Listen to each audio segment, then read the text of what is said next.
When my mom was pregnant, her doctor told her she was expecting one baby girl, but instead she got us, conjoined twins. While my mom loved us deeply, my dad told her to let us die.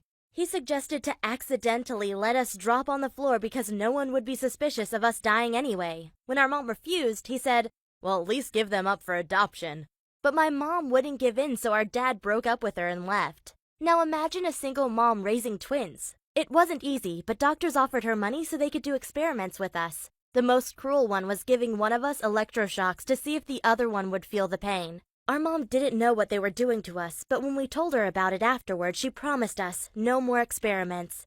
By the way, my name is Elaine, and her name is Buttface. Let me tell you about our lives and challenges. You see, my sister and I always got along quite well, but in 10th grade, she developed a crush on our classmate Derek, who liked her back. They constantly flirted with each other, and I had to listen to all of it.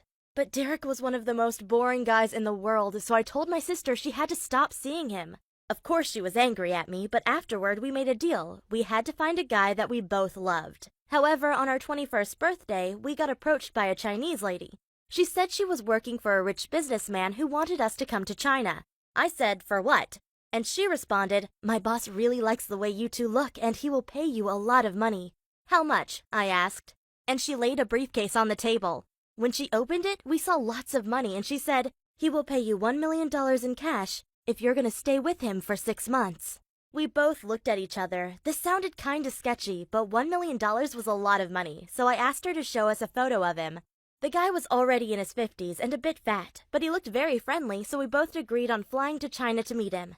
When we arrived at his mansion, he greeted us with a big smile and gave us a hug. He wasn't as creepy at all. He was more like a big teddy bear, so we didn't mind that he pressed his head against our middle breast. I mean, we knew exactly what he was paying us for, but soon things started to become a little bit uncomfortable. He used us as a status symbol, and whenever his friends came over, we had to dress up in lingerie and serve them dinner.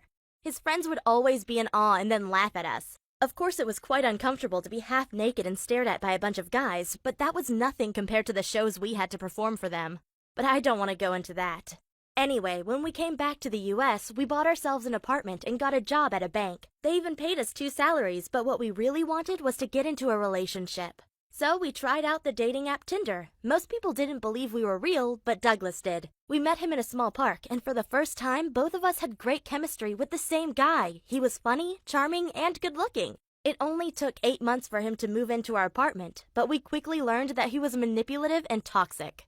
One night I was laying in bed next to him while my sister was asleep. He began telling me that he loved me more than my sister because she was annoying and stuck up. Hearing him trash talk my sister somehow made me feel special, like I was better than her. But it turns out that he was having secret conversations with my sister too. One night I woke up and heard them talking. My sister was giggling and I asked, "What are you guys talking about?" She responded, "Oh, nothing important." And I said, "Wait, did he tell you that he likes you more than me?" My sister responded, "Yes, he did." And I said, "He told me the same thing." Well, a few minutes later, we had thrown him out of our apartment.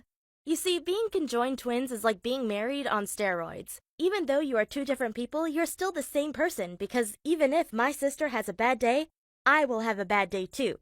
So it's very important that we take care of each other. Luckily, our current boyfriend Robert is a good guy who loves us equally and even has a fetish for our 3 breasts. You must be wondering whether one guy can pleasure both of us, and the answer is yes. Because we share most of our organs, including our you-know-what. Anyway, a lot of people ask us if we want to be separated someday, and the answer is yes. If scientists could grow us a second body and put one of our heads onto it, we would definitely do it. But that doesn't mean that we aren't happy with our current lives. Right now, we are even trying to have a baby and start our own family. Hey, I'm Lima, and I want to tell you about my classmates and how they forced me to do their homework. They thought I wouldn't fight back, but well, they were dead wrong about that.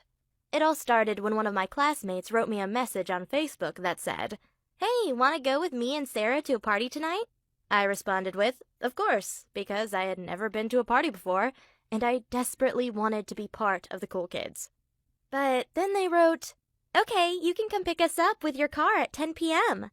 I realized they had only invited me because they needed a car.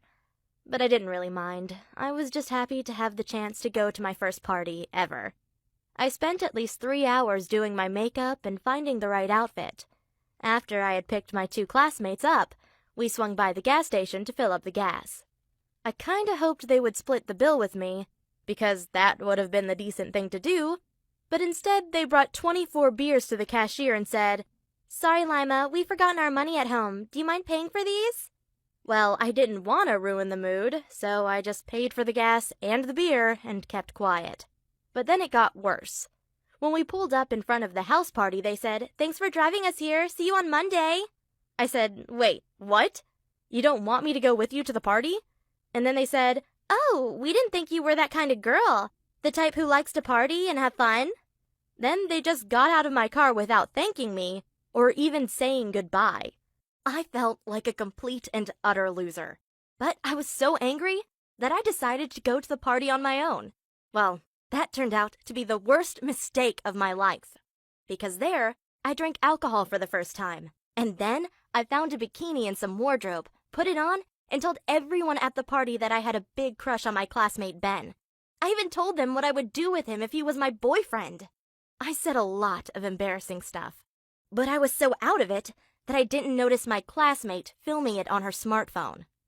The following Monday, my two classmates came up to me and said, "Hey Lima, can you do our homework for us?"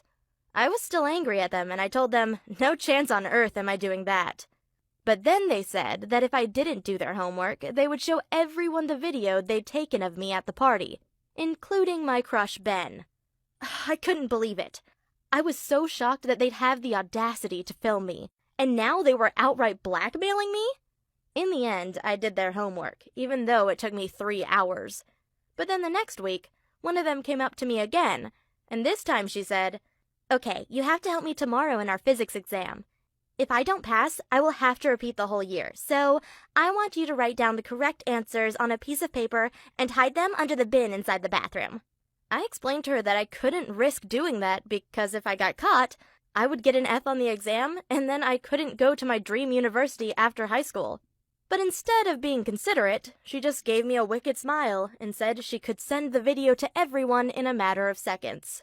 Wow, that was a big mistake on her part, because even though I'm a sweet girl, I can also bite back when the moment calls for it.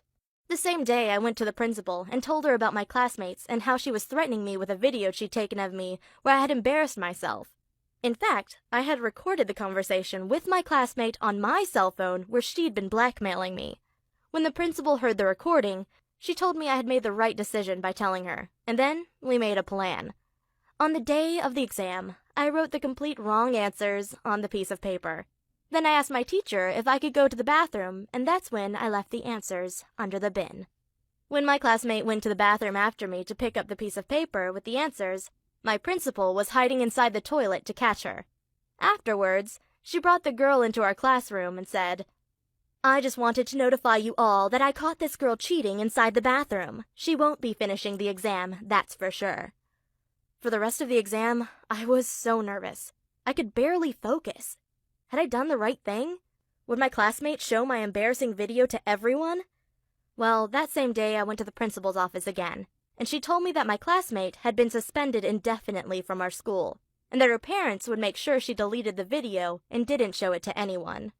But of course, she did it anyway. And she was so mad at me that she published it on Facebook. It was humiliating, and my whole school saw me talking about my classmate Ben and how I wanted to make love with him. I tried to be proud of myself for doing the right thing and standing up for myself, but I just ended up being seriously anxious about going back to school now that everyone knew I had a big crush on Ben. After the video went viral, I went to school just like every other day. And of course, all my classmates made fun of me, but it wasn't as bad as I had imagined it to be. They all made jokes, but not in a disrespectful way. From then on, they called me the crazy party girl, and even Ben came over to me and said, "I'm not surprised you have a crush on me. It's true, I'm a bit of a stud." And then we all laughed. It's not always easy to do the right thing.